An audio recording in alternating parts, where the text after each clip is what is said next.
I've been trying to understand this pattern for a while, and then I rewatched Evangelion. Specifically Asuka's arc, the second Evangelion pilot, and something clicked. Asuka's arc is a precise map of how a creator goes from dominant to absent through 7 obstacles. 1. The competition.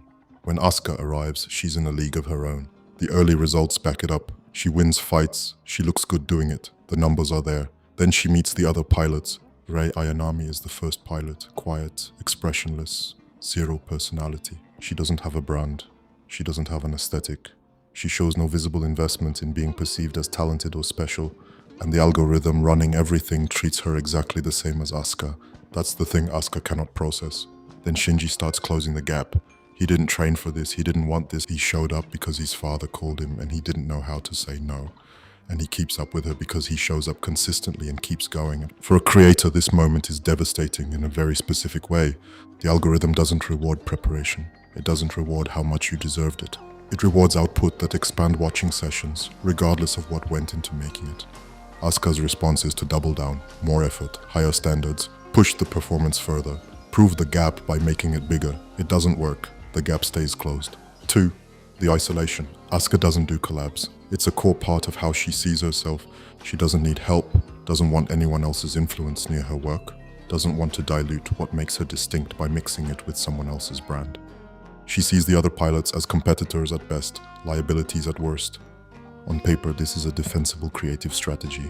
Your voice is your channel. Protecting it from outside contamination keeps it coherent, keeps it yours.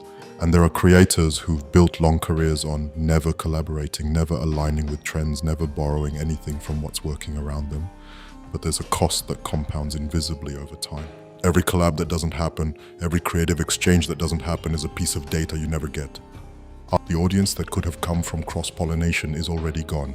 Its potential that quietly never accumulates. 3. The burnout. This one is the most important, and the show is extremely precise about how it works. The sync rate starts dropping, a slow slide, mission by mission, that Asuka can't explain and can't arrest by trying harder. She's showing up, she's doing the work, she's logging the hours, and something is degrading anyway. There's a moment in the series where it becomes clear that Asuka isn't piloting because she wants to anymore. She's piloting because she's terrified of what it would mean if she stopped. Her mother never gave her the validation she needed. The performance, the credentials, the brand confidence, all of it is built on top of that untreated wound. She's posting because stopping would mean she's worthless. The motivation has shifted from creation to self-proof, and that shift changes everything about the quality of what she makes, even when the format is identical. The algorithm doesn't care why creators are posting. It measures what it can measure: watch time, click-through, retention. But your quality is relevant to your motivation, and your motivation has tanked. The work that used to come from genuine drive is now coming from fear, and fear produces a specific kind of content, technically competent, going through the right motions, but missing something that audiences feel even when they can't name it. 4. The call-out.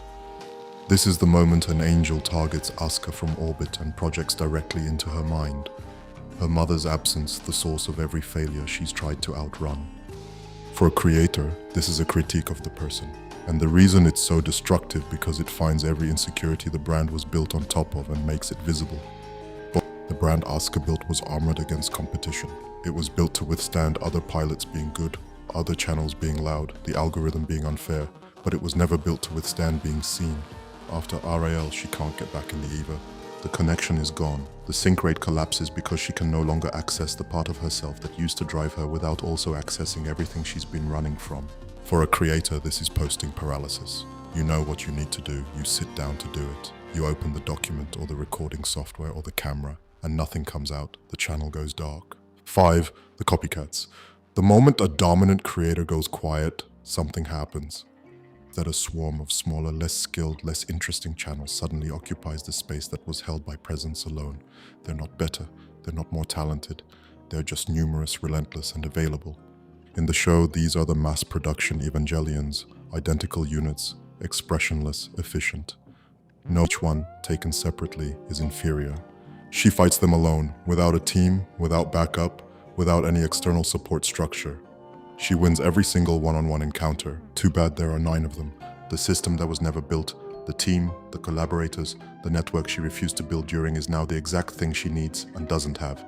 Can't fight a swarm alone indefinitely, no matter how good you are. 6. The final blow, and then the lance of Longinus. It's a spear of divine origin that ends up destroying her. It comes from above. It comes from the organization that was supposed to be on her side.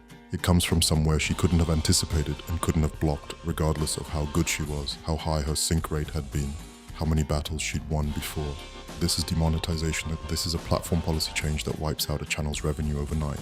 This is an algorithm update that buries a creator who was doing everything right. It's not personal exactly, but it doesn't matter whether it's personal or not. The result is final.